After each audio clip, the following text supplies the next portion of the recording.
வேற மாதிரி இருக்கும் டயலாக் டெலிவரியிலேருந்து. So that was nice actually. அவர் கொடுத்த இன்புட் தான் பண்ணியிருக்கோம். படம் பார்த்து நீங்கள் சொல்லுங்கள். டேரக்டர் வணக்கம்ப்பா. டேரக்டரா சொல்லுங்க சார். சார் இது வந்து ஏற்கனவே அண்ணன் வந்து என்ன இருந்தாலும் பயங்கரமா விக்டரா நடிச்சு வந்துட்டாரு.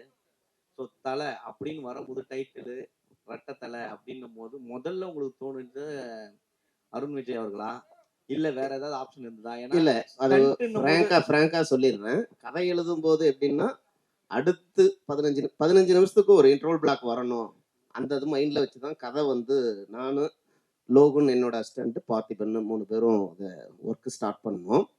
இந்த கதை ரெடி ஆகிட்டு இருக்கும்போது யார் பண்ணலாங்கிற ஒரு டிஸ்கஷன் வரும்போது நான் அஜித் சார் நடித்த விக்டருங்கிற அந்த கேரக்டர் மைண்டில் வந்தது.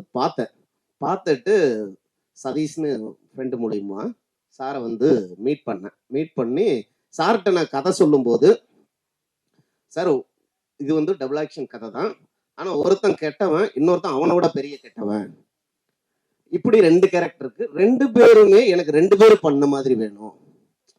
ஒரு கேரக்டர்லாம் ஒரு படத்துல ஒரு எமோஷன்ல ஒரு ஆல்மோஸ்ட் ஒரு உடஞ்சி இருக்கிற ஒரு சூழல்ல அழுகணும், ஆனா சத்தம் வரக்கூடாது.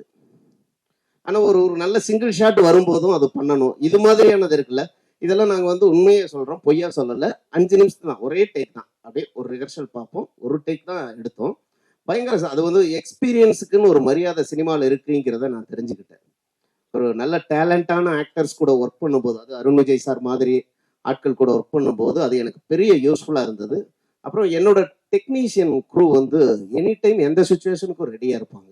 என்னோட ஏடிஸ் ஆகட்டும், மற்றபடி காஸ்டியூம் டிசைனர் ஆகட்டும், ஆர்ட் டைரக்டரு, கேமராமேன் எல்லாருமே. இதனால நமக்கு அந்த 2 இதுக்குமான வேரியேஷன் கொடுக்க முடிஞ்சது. லைட்டிங்ல கூட அது ஒன்று பண்ணியிருக்கோம். ஆக்சுவலாக சிராஸ்க்ரோன்னு ஒரு லைட்டிங் பேட்டர்ன் எடுத்து இந்த படம் ஃபுல்லாக ஷேடோவும் ஒரு கேரக்டராக வரும். அந்த ஷேடோ படத்தில் ஒரு இடத்துல வரும், அதுவும் சேர்ந்தது தான் இந்த படம். அதனால இவ்வளவுதான் எனக்கு சொல்ல தெரியுது, வேற என்னன்னு கரெக்டாக தெரியல. அருணா சொல்லுங்கம்மா. இப்போ வந்து எப்பவுமே வந்து தலைனா தமிழ்நாட்டில் அஜித் தான், ஆனால் வந்து தலை ரசிகர் தான் உங்களுக்கு வச்சு கொண்டாடினாங்க அந்த வெற்றியர் படத்தில். ஸோ இந்த தலை ரெட்டத்தலை வந்து தலைன்னு வந்து ஒரு டைட்டில் வந்தோடனே உங்களுக்கு என்ன தோணுச்சு? அஜித் சார் கதை பேசுனீங்களா? இல்லை, அஜித் சார்கிட்ட பேசல, பட் சுரேஷ் சந்திரா சார்கிட்ட சொல்லியிருந்தேன். ஆக்சுவலாக அவர் சொல்லும் போதே வந்து இட் வாஸ் அஜித் சாருக்கான ஒரு டைட்டிலாக வச்சிருந்தாரு அப்படின்னும் போதே எனக்கு ரொம்ப சந்தோஷமா இருந்தது அந்த டைட்டில் கிடைச்சதுக்கு. பட் ஆனால் அந்த படத்துக்கான